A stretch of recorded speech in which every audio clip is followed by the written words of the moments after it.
Welcome to Blizzard Fire. We hope this video helps fire up your solution. You start by backing up your Redmi because changes can affect data. Once that's done, plug the charger or confirm at least 20% battery. You don't want shutdowns mid-repair.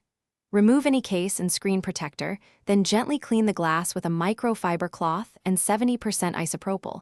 This eliminates grime that mimics faults. Next, enable developer options and turn on Show Touches to observe input.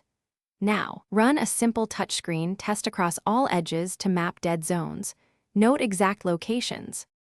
Once you've mapped problems, reboot your Redmi into safe mode to see if a third-party app causes the issue.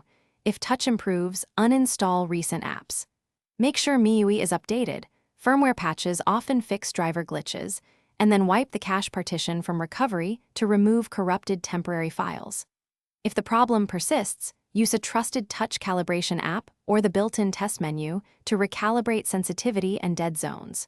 If calibration helps, retest across multiple apps and the lock screen to confirm consistent response. If software steps don't help, power down and open the back only if you have tools and ESD grounding.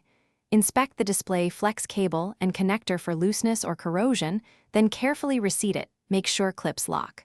For cracked glass or persistent dead zones, replace the digitizer or full screen assembly with an OEM part because adhesives and alignment affect touch accuracy.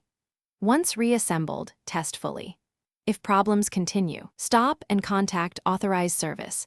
Keep warranty details and serial handy for a quicker repair.